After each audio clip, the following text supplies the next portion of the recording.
ಇನ್ನೇನು ಕಾಂತಾರದ ಪ್ರಿಕ್ವೆಲ್ ಕೂಡ ಬರ್ತಾ ಇದೆ. ಹಾಗೆ ಕಾಂತಾರಕ್ಕೆ ಒಂದು ರೀವಿಸಿಟ್ ಮಾಡಿದೆ ಗುರು. ಒಂದಷ್ಟು ವಿಷಯಗಳನ್ನ ಹಂಚ್ಕೊಬೇಕು ಅನ್ನಿಸ್ತು. ಕನ್ನಡದಲ್ಲಿ ಪ್ರತಿ ವರ್ಷಕ್ಕೆ 100 ಸಿನಿಮಾಗಳು ರಿಲೀಸ್ ಆಗುತ್ತೆ. ಅವುಗಳಲ್ಲಿ ನೆನಪಲ್ಲಿ ಉಳಿಯೋದು ಮಾತ್ರ ಒಂದು 5-6 ಸಿನಿಮಾಗಳು ಮಾತ್ರ.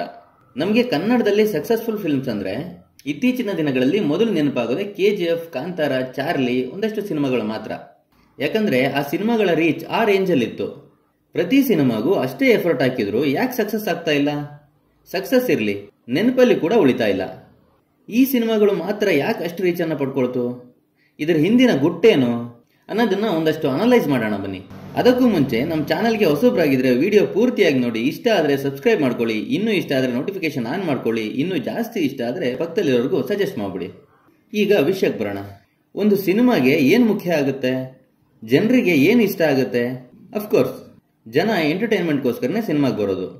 ಎಲ್ಲ ಸಿನಿಮಾದಲ್ಲೂ ಎಂಟರ್ಟೈನ್ಮೆಂಟ್ ಇರುತ್ತಲ್ಲ, ಯಾಕೆ ಎಲ್ಲ ಸಿನಿಮಾನೂ ಜನ ಇಷ್ಟಪಡಲ್ಲ? ಯೋಚನೆ ಮಾಡಬೇಕಾಗಿರೋದೇ ಅಲ್ವಾ? ಎಸ್, ಎಂಟರ್ಟೈನ್ಮೆಂಟನ್ನು ಹೇಗೆ ಕೊಡಬೇಕು, ಯಾವ ಪ್ರಮಾಣದಲ್ಲಿ ಕೊಡಬೇಕು, ಡೋಸೇಜ್ ಎಷ್ಟಿರಬೇಕು ಅನ್ನೋದು ಮುಖ್ಯ ಆಗುತ್ತೆ. ಓವರ್ ಡೋಸ್ ಆದರೆ operation success, patient died. Dosage ಕಮ್ಮಿ ಆದರೆ ಆಪರೇಷನ್ ಫೇಲ್ಡ್, ಪೇಷಂಟ್ ಅಲೈವ್. ಡೋಸೇಜನ್ನು ಹೇಗೆ ತಿಳ್ಕೊಳ್ಳೋದು? ಈ ಪ್ರಶ್ನೆಗೆ ಉತ್ತರ ಕೊಡೋಕೆ ಅಂತಾನೆ ನಾನು ಈ ವಿಡಿಯೋ ಮಾಡ್ತಾ ಇರೋದು. ಗ್ರೀಕ್ ಫಿಲಾಸಫರ್ ಅರಿಸ್ಟಾಟಲ್ ಸ್ಟೋರಿ ಟೆಲ್ಲಿಂಗ್ಗೆ ಒಂದು ಸ್ಟ್ರಕ್ಚರನ್ನು ಸಜೆಸ್ಟ್ ಮಾಡಿದರು. ಅದೇ 3 ಆಕ್ಟ್ ಸ್ಟ್ರಕ್ಚರ್. ಅಂದರೆ ಒಂದು ಸ್ಟೋರಿಯನ್ನು 3 ಭಾಗಗಳಾಗಿ ವಿಂಗಡಿಸೋದು. ಅವುಗಳನ್ನು the setup, the confrontation and the resolution ಅಂತ ಕರಿಬಹುದು. ಸಿಂಪಲ್ ಆಗಿ ಹೇಳ್ಬೇಕಂದ್ರೆ ಬಿಗಿನಿಂಗ್, ಮಿಡಲ್ ಮತ್ತು ಎಂಡ್ ಅಂತ ಅನ್ಕೊಳ್ಳಿ. ಇದೇ ಥಿಯರಿಯನ್ನು ಸ್ಕ್ರೀನ್ ರೈಟಿಂಗ್ಗೆ ಹೇಗೆ ಅಳವಡಿಸಿಕೊಳ್ಳೋದು ಅಂತ 1979ರಲ್ಲಿ ಸಿದ್ ಫೀಲ್ಡ್ ಅನ್ನೋರು screen play the foundation off screen writing ಅನ್ನುವಂಥ ಒಂದು ಪುಸ್ತಕದಲ್ಲಿ ಬರೆದಿದ್ದಾರೆ. ಇದ್ರ ಬಗ್ಗೆ ಇನ್ನೊಂದು ವಿಡಿಯೋದಲ್ಲಿ ಎಕ್ಸ್ಪ್ಲೇನ್ ಮಾಡ್ತೀನಿ. ಈಗ 3 ಆಕ್ಟ್ ಸ್ಟ್ರಕ್ಚರ್ ಹೇಗಿರಬೇಕು ಅನ್ನೋದನ್ನ ತಿಳ್ಕೊಳ್ಳೋಣ. ಅಂದರೆ ಅದರಲ್ಲಿ ವೇರಿಯೇಷನ್ಸ್ ಹೇಗಿರಬೇಕು ಅನ್ನೋದನ್ನ ಬ್ಲ್ಯಾಕ್ ಸ್ನೈಡರ್ ಎನ್ನುವಂತಹ ವ್ಯಕ್ತಿ ಹಲವಾರು ಸಿನಿಮಾಗಳನ್ನು ನೋಡಿ ಆಡಿಯನ್ಸ್ ಸೈಕಾಲಜಿ ಸ್ಟಡಿ ಮಾಡಿ ಸೇವ್ ದ ಕ್ಯಾಟ್ ಎನ್ನುವಂತಹ ಪುಸ್ತಕದಲ್ಲಿ ಬರೆದಿದ್ದಾರೆ. ಅದರಲ್ಲಿ ಏನಿದೆ? 3 ಆಕ್ಟ್ ಸ್ಟ್ರಕ್ಚರನ್ನು 15 ಬೀಟ್ಸ್ ಆಗಿ ಡಿವೈಡ್ ಮಾಡಿದ್ದಾರೆ. ಏನು ಆ 15 ಬೀಟ್ಸ್? ಅದರಲ್ಲಿ ಏನಿದೆ? ಅದನ್ನೆಲ್ಲ ಹಾಗೆ ಹೇಳಿದರೆ ಅರ್ಥ ಆಗಲ್ಲ. ಒಂದು ಸಕ್ಸಸ್ಫುಲ್ ಸಿನಿಮಾ ಕಾಂತಾರದ ಸ್ಕ್ರೀನ್ ಪ್ಲೇ ಬ್ರೇಕ್ ಡೌನ್ ಮಾಡ್ತಾ ಇದನ್ನೆಲ್ಲ ಹೇಳ್ತಾ ಹೋದರೆ ನಿಮಗೆ ಅರ್ಥ ಆಗ್ಬಿಡುತ್ತೆ. 15 ಬೀಟ್ಸಲ್ಲಿ ಫಸ್ಟ್ ಬೀಟ್ ಬಂದ್ಬಿಟ್ಟು ಓಪನಿಂಗ್ ಇಮೇಜ್.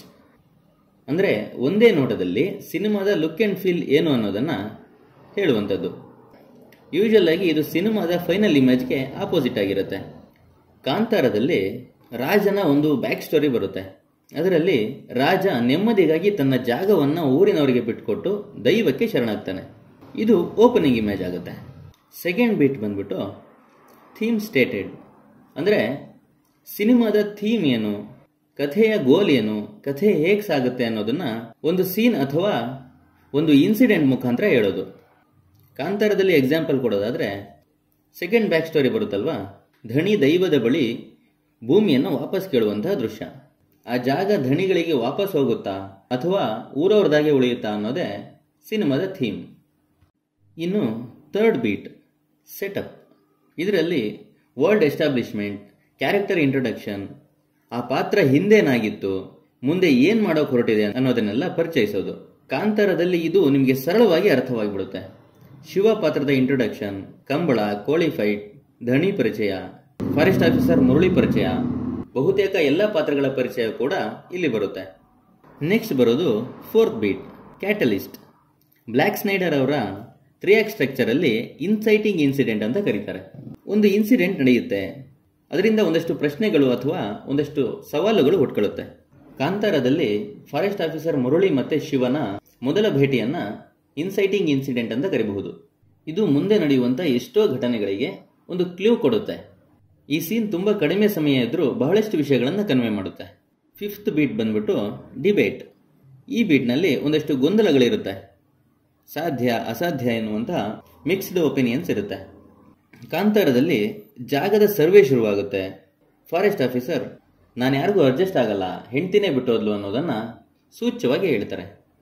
ಇನ್ನು ಸಿಕ್ಸ್ತ್ ಬೀಟ್ ಬ್ರೇಕ್ ಇಂಟು 2. ಅಂದರೆ ಸೆಕೆಂಡ್ ಆ್ಯಕ್ಟ್ಗೆ ಲೀಡ್ ಇದಾಗಿರುತ್ತೆ. ಬ್ಲ್ಯಾಕ್ ಸ್ನೈಡರ್ ಅವರ 3 ಆಕ್ಟ್ ಸ್ಟ್ರಕ್ಚರಲ್ಲಿ ಫಸ್ಟ್ ಪ್ಲಾಟ್ ಪಾಯಿಂಟ್ ಅಂತ ಕರೆದಿದ್ದಾರೆ. ಇಲ್ಲಿವರೆಗೂ ನಡೀತಾ ಇದ್ದಂತಹ ಕಥೆ ಬಿಟ್ಟು ಒಂದು ಹೊಸ ಆಯಾಮ ಇಲ್ಲಿಂದ ಶುರುವಾಗುತ್ತೆ, ಅಥವಾ ಇನ್ನೊಂದು ಕಥೆನೇ ಇಲ್ಲಿ ತೆರೆದುಕೊಳ್ಳಬಹುದು. ಕಾಂತಾರದಲ್ಲಿ ಸೆಕೆಂಡ್ ಆಕ್ಟ್ ಅನ್ನೋದು 2 ಲೇಯರ್ ಅಲ್ಲಿ ಇದೆ. ಒಂದು, ಶಿವ ಮತ್ತೆ ಲೀಲಾ ಅವರ ಲವ್ ಸ್ಟೋರಿ ಇಲ್ಲಿಂದ ಶುರುವಾಗುತ್ತೆ. ಜೊತೆಗೆ ಶಿವ ಮತ್ತೆ ಫಾರೆಸ್ಟ್ ಆಫೀಸರ್ ಮಧ್ಯೆ ರೈವಲ್ರಿ ಕೂಡ ಇಲ್ಲೇನೆ ಶುರುವಾಗೋದು. 7th beat, B story. ಈ ಹಿಂದೆ ಶುರುವಾದಂತಹ ಸೆಕೆಂಡ್ ಆಕ್ಟ್ ಇಲ್ಲಿ ಕಂಟಿನ್ಯೂ ಆಗುತ್ತೆ. ಆ ಒಂದು ಹೊಸ ಆಯಾಮ ಇಲ್ಲಿ ಎಕ್ಸ್ಟೆಂಡ್ ಆಗುತ್ತೆ. ಇಲ್ಲಿ ಉದಾಹರಣೆಗೆ ಕಾಂತಾರದಲ್ಲಿ ಹೇಳಬೇಕು ಅಂದ್ರೆ ಶಿವ ಮತ್ತೆ ಲೀಲಾ ಅವರ ಲವ್ ಸ್ಟೋರಿ ಇಲ್ಲಿ ಇನ್ನಷ್ಟು ಮುಂದುವರಿಯುತ್ತೆ. ಇಲ್ಲೊಂದು ಲವ್ ಸಾಂಗ್ ಕೂಡ ಪ್ಲೇಸ್ಮೆಂಟ್ ಆಗಿದೆ. ಜೊತೆಗೆ ಫಾರೆಸ್ಟ್ ಆಫೀಸರ್ ಜೊತೆ ರೈವಲ್ರಿ ಕೂಡ ಮುಂದುವರಿಯುತ್ತೆ. 2 ಲೇಯರ್ನ ಹೇಗೆ ಬ್ಲೆಂಡ್ ಮಾಡಿದ್ದಾರೆ ಅನ್ನೋದನ್ನ ನೀವೀಗಾಗಲೇ ಸಿನಿಮಾದಲ್ಲಿ ನೋಡಿದ್ದೀರಾ. ನೆಕ್ಸ್ಟ್ ಬರೋದು 8th beet, fun and games. ಇಲ್ಲಿ ಒಂದಷ್ಟು ಫನ್ ಇರುತ್ತೆ, ಚಾಲೆಂಜಸ್ ಇರುತ್ತೆ, ಗೇಮ್ಸ್ ಇರುತ್ತೆ. ಹೇಗಂದ್ರೆ ಕಾಂತಾರದಲ್ಲಿ ಧಣಿ ಮತ್ತೆ ಶಿವನ ಮಧ್ಯೆ ಇರುವಂತಹ ಸೀನ್ಸ್, ಇಬ್ಬರ ಮಧ್ಯೆ ಒಂದು ಕೋಲ್ಡ್ ವಾರ್ ಇರೋದನ್ನ ಇಲ್ಲಿ ಸೂಚ್ಯವಾಗಿ ತೋರಿಸ್ತಾರೆ. ಜೊತೆಗೆ ಶಿವ ಫಾರೆಸ್ಟ್ ಆಫೀಸರ್ ಕಣ್ಣು ತಪ್ಪಿಸಿ ಶಿಕಾರಿ ಮಾಡೋದು, ಮರ ಕಡಿಯೋದು, ವಾದ ವಿವಾದ ಇದೆಲ್ಲ ಇಲ್ಲಿ ಬರುತ್ತೆ. ಇಲ್ಲಿ ಒಂದು fun and game song placement ಕೂಡ ಇಲ್ಲಿದೆ. 9th ಬೀಟ್ ಬಂದ್ಬಿಟ್ಟು ಮಿಡ್ ಪಾಯಿಂಟ್, ನಾವೇನು ಇಂಟರ್ವಲ್ ಅಂತ ಕರಿತೀವಲ್ಲ ಅದೇ. ಒಂದು ಇಂಟ್ರೆಸ್ಟಿಂಗ್ ಇನ್ಸಿಡೆಂಟ್ ಜೊತೆ ಮುಂದೇನು ಅನ್ನುವಂತಹ ಪ್ರಶ್ನೆ ಮಿಡ್ ಪಾಯಿಂಟಲ್ಲಿ ಇರುತ್ತೆ. ಕಾಂತಾರದಲ್ಲಿ ಫಾರೆಸ್ಟ್ ಆಫೀಸರ್ ಕಾರ್ ಮೇಲೆ ಮರ ಬೀಳುವಂತಹ ಸೀನ್ ಮಿಡ್ ಪಾಯಿಂಟಲ್ಲಿದೆ. ಇನ್ನು ನೆಕ್ಸ್ಟ್ ಬರೋದು 10th beat, bad guys close in. ಇಲ್ಲಿ ಆಂಟಾಗನಿಸ್ಟ್ ಸ್ಟ್ರಾಂಗ್ ಆಗ್ತಾನೆ, ಪ್ರೊಟ್ಯಾಗನಿಸ್ಟ್ ಸೋಲ್ತಾ ಬರ್ತಾನೆ. ಕಾಂತಾರದಲ್ಲಿ ಇದು ಹೇಗಿದೆ ಅಂದರೆ ಶಿವ ಮತ್ತೆ ಗ್ಯಾಂಗ್ ಅಪ್ಸ್ಕಾಲ್ಡ್ ಆಗ್ತಾರೆ, ಅವರನ್ನು ಹುಡುಕಿ ಅರೆಸ್ಟ್ ಕೂಡ ಮಾಡ್ತಾರೆ. ಇನ್ನು 11th ಬೀಟ್ಗೆ ಬಂದರೆ ಆಲ್ ಈಸ್ ಲಾಸ್ಟ್ ಅಂದರೆ ಇಲ್ಲಿ ಪ್ರೊಟ್ಯಾಗನಿಸ್ಟ್ ಎಲ್ಲ ಕಳ್ಕೊಂಡು ಅವನ ಜರ್ನಿ ಮುಗೀತು ಅನ್ನುವಂತಹ ಹಂತ ತಲುಪ್ತಾನೆ. ಶಿವನಿಗೆ ಶಿಕ್ಷೆ ಆಗುತ್ತೆ, ಈ ಕಡೆ ಗುರುವನ ಕೊಲೆ ಕೂಡ ಆಗುತ್ತೆ. 12th beat, dark night of the soul. ಈ ಹಂತದಲ್ಲಿ ಪ್ರೊಟ್ಯಾಗನಿಸ್ಟ್ ಹೋಪ್ನ ಕಳ್ಕೊತಾನೆ. ನೆಕ್ಸ್ಟ್ ಬರುವಂತಹ ಆ್ಯಕ್ಟ್ಗೆ ಟ್ರಿಗರ್ ಆಗುವಂತಹ ಸೀನ್ಸ್ ಇಲ್ಲಿರುತ್ತೆ. ಉದಾಹರಣೆಗೆ ಶಿವ ಜೈಲಲ್ಲಿದ್ದಾಗಲೇ ಗುರುವನ ಕೊಲೆಯಾಗಿರೋದು ಗೊತ್ತಾಗುತ್ತೆ. 13th beet, break into 3. Act 1 ಮತ್ತು ಆ್ಯಕ್ಟ್ 2 ಕೊಲೈಡ್ ಆಗಿ ಫಿನಾಲೆಗೆ ಒಂದು ಲೀಡ್ ಸಿಗುತ್ತೆ. ಇಲ್ಲಿ ಫಸ್ಟ್ 2 ಆ್ಯಕ್ಟ್ನ ಹೊರತಾಗಿ ಒಂದು ಹೊಸ ಆಯಾಮ ಸಿಗುತ್ತೆ. ಕಾಂತಾರದಲ್ಲಿ ಧಣಿ ಊರವರ ಜಮೀನನ್ನು ತನ್ನ ಹೆಸರಿಗೆ ಮಾಡ್ಕೊತಾನೆ.